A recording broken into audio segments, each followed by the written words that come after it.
What's up, guys? How we all doing?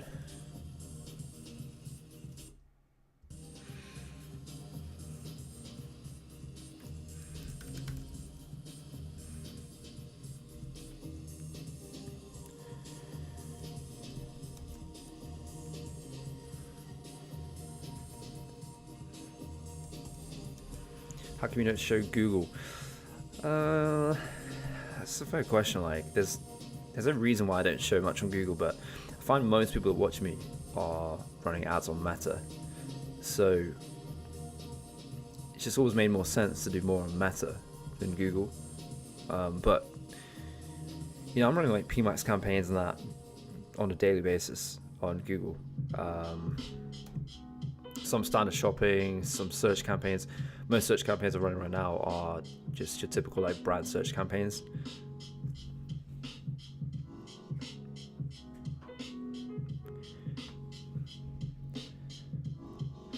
Meta is definitely more scalable than Google, yeah. The thing about Google is like you're bidding head to head with other advertisers who are going after that same niche, right? Or same keywords, should I say. Whereas with Meta, it's very much about having very broad audience, like large audience size, and Meta kind of figures out who to show ads to at the right time. So the audience size is bigger, and the intent in which people find you and buy from you is a lot different, because on Meta and even TikTok, it's kind of like you're serving an ad or an offer to a large group of people who may convert if the offer's good enough. Whereas on Google, you're trying to get them there and then, if that makes sense. What brand are you running ads for? This ad account is fashion accessories, but I run ads for ecom brands, B2B, lead gen, mobile apps, coaching, all sorts. Hi, I've got a question. Sure, hit me up.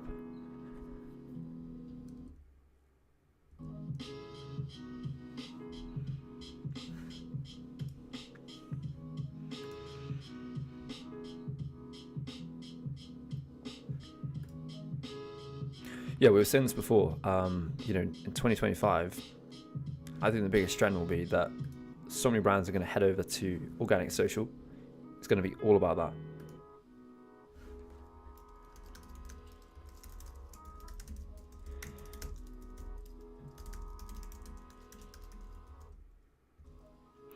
I do wonder, let's have a look. I wonder if there's any reports that have come out yet about organic social and sort of the predictions for next year.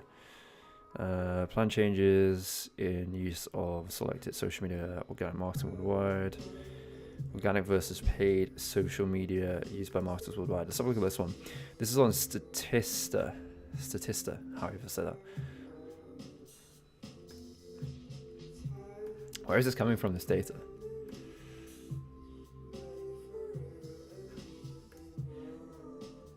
Ecom Aussie, what's up, man?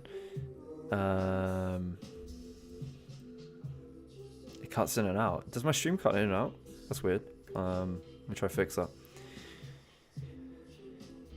If I do a campaign, my first one, could I still make profit, or do I have to run multiple?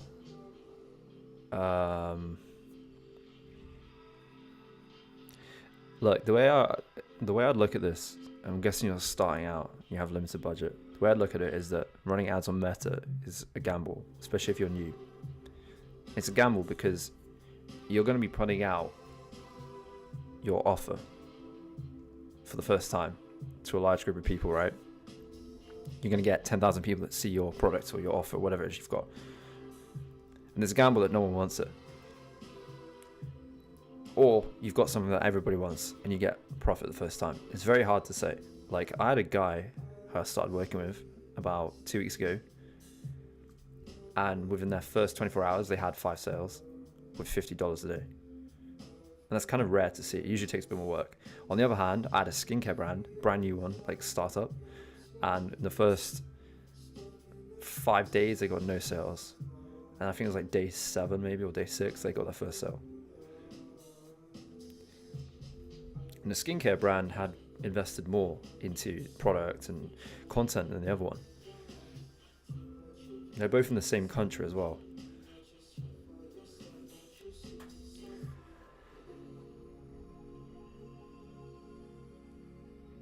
But in terms of finding the right audience, like it's not like a setting to find the right audience. It's going to come down to the ad creative. So the ad creative will really dictate who Facebook shows your ads to. I wouldn't get too caught up on interests and demographics, all that kind of stuff. Just keep it broad to start with until you have data. How's it work in black screen? I'm using a Chrome extension called Dark Reader, and it makes meta ads darker.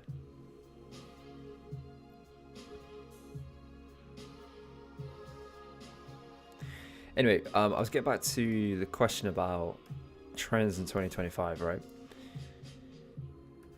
And I found this. Basically, it seems to be that at the moment, if you look at Facebook as a channel, only 15% of marketers are sharing organically, the rest are doing paid ads. Pinterest is one that is really high organically. Paid ads is low. LinkedIn, let's have a look.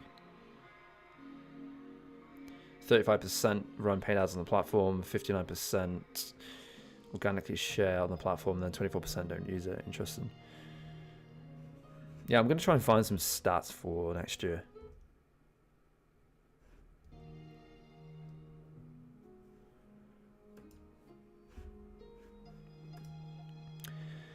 How much was skincare running a day? We were spending about $70 a day, I think. It was around that, like 60 or 70, something like that.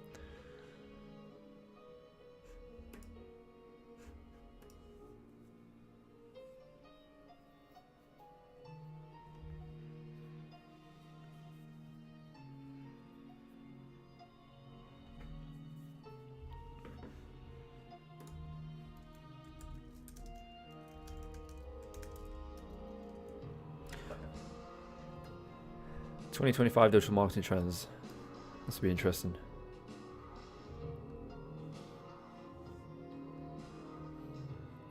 Someone who's really good for this is Neil Patel. What's this one?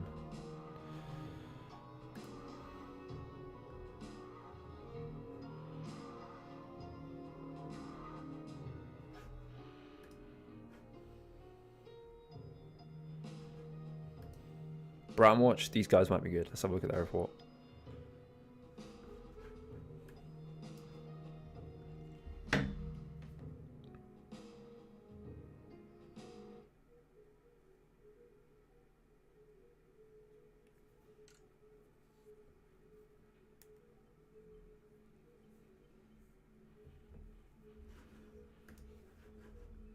Oh, you've got to download it. There's too many lead magnets. So let's try him. Here we go. 2025 digital marketing trends. Large scale AI integration across the funnel, increased need for personalization, brand interconnection through omnichannel marketing. I agree with that. Authentic, value focused branding to build deeper connections. Zero targeting or specific targeting. I would start with zero targeting, like just broad, open wide.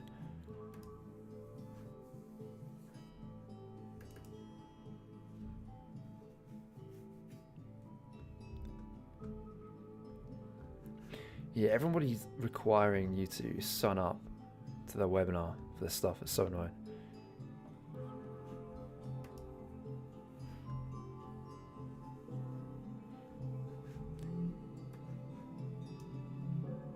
Will 2025 be the year of AI UGC? I think so. This year has been pretty crazy for that stuff. I mean, I did sponsorship with ArcAds. I have been using ArcAds on my campaigns. That's the only reason why I did sponsorship. You know, I didn't want to work with a company do paid video content when the product doesn't actually work. But ArcAds does work, and it has had me a lower cost per lead. I've not really had much success on ecom for it, but lead gen has been so cheap.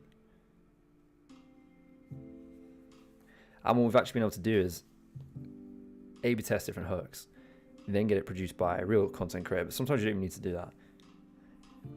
Will it be automated in 2025?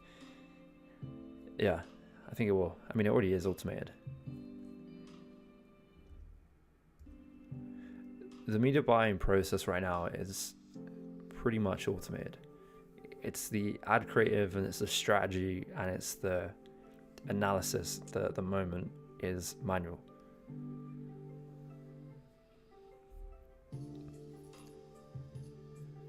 But everything else is pretty much automated. Even SEO now you can automate, like tools like Byword.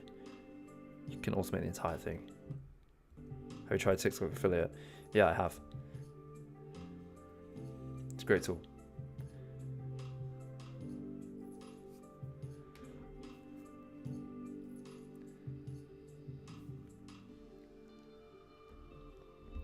But guys, I would be interested to know what you think of something else I've been building. Let me show you real quick.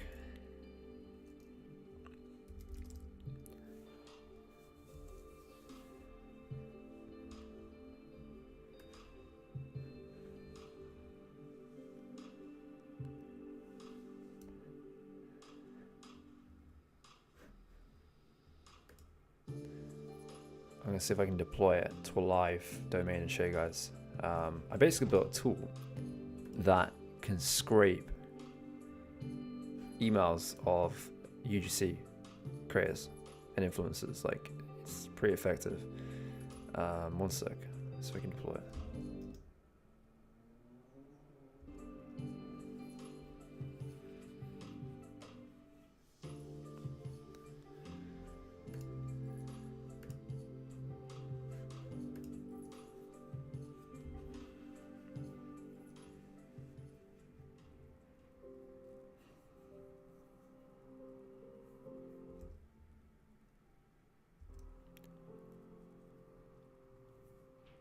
Someone is literally driving a Lamborghini outside my house. It's so loud. What is this guy doing? One sec, I'm gonna have a quick look.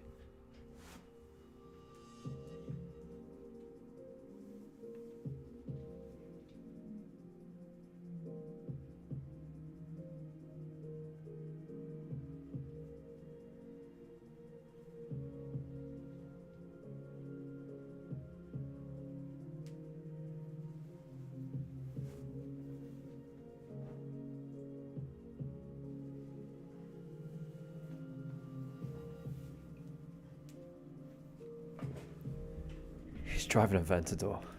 Crazy. I don't know if you guys can hear it. The background is so loud.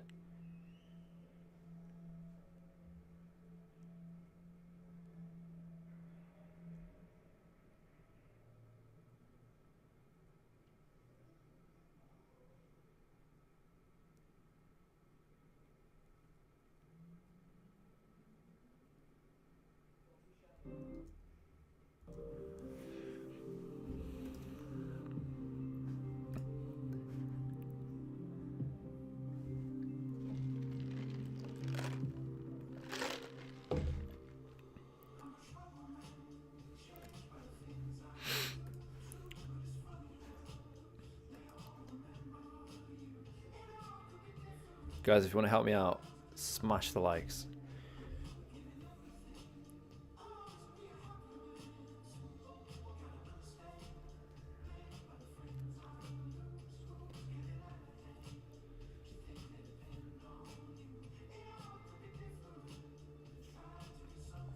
Right, let me show you this.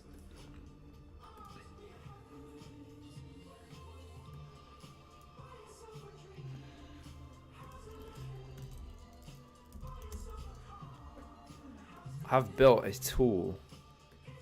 Just want to check it works. So literally just deployed this to a server. I started building a tool that can scrape emails of micro influencers, and even major influencers, to be honest. Let me show you what it's like. Here we go, it's just loaded. It takes a couple minutes for it to work. What do you guys think to this? I'm actually really curious for any feedback. So you put in UGC, you put in London, for example, and this will now bring UGC content creators in London. And you can do the same on TikTok. So you can see right here that it is scraping people from Instagram, right? It's got their Gmails, and the Gmail is shown right here. And you can download it as a CSV. And I kind of want to build it to a point where it actually brings out even more data. I can change this as well to,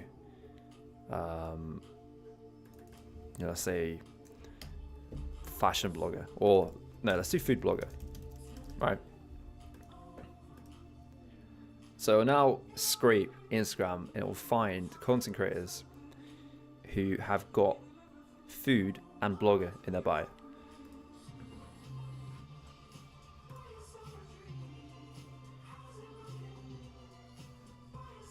Here we go.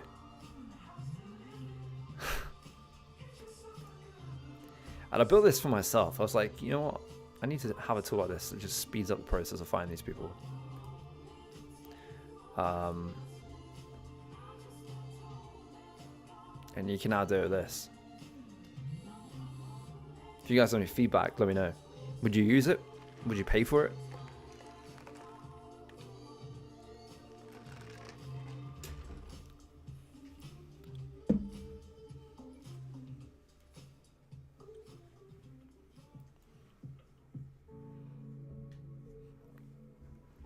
Yeah, we are going to build a version for TikTok as well. But essentially, like, the overall concept is that you don't need to use these like marketplaces. These marketplaces are full of crap creators. Like, the best creators I've ever found are literally by searching manually. But it just takes time, which is why we built this tool.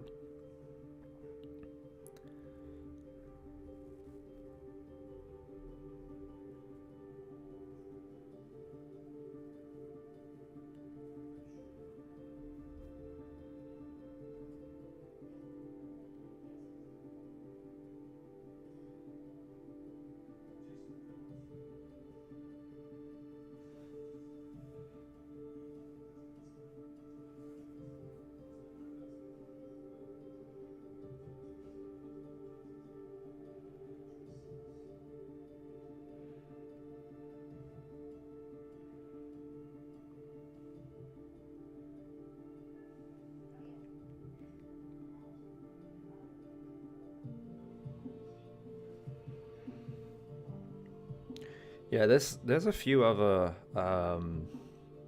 sites you can get these emails from.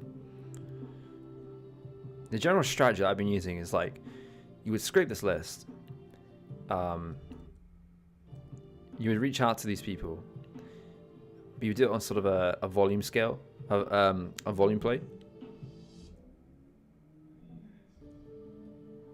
So you would go and email, say like 500 creators that talk about food, and you just kind of lowball offer them. You say, hey, we're looking for commission only, gift your product, something like that. You'd be surprised the amount of people that respond to that offer. Whereas if you go on some of these marketplaces, you have to pay like £200-300, and even for people that advertise themselves as UGC creators and have got a decent following, they're charging a couple £100. Whereas the people in these types of lists that we've been building, if they do charge, it's very little because they're starting out, and the content is amazing. That's what you need, is just good content for your ads. You don't need like overproduced content.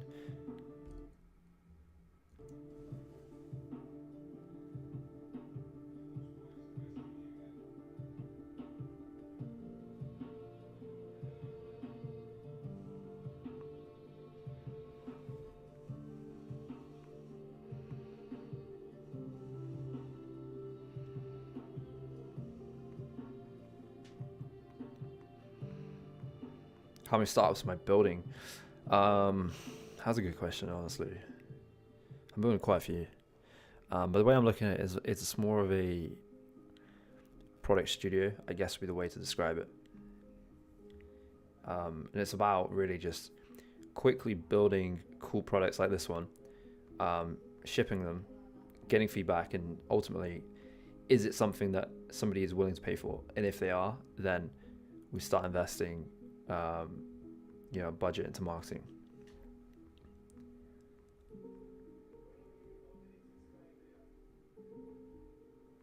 That is essentially what I'm doing right now.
Right, guys, thanks for watching. As always, I'm getting this stream.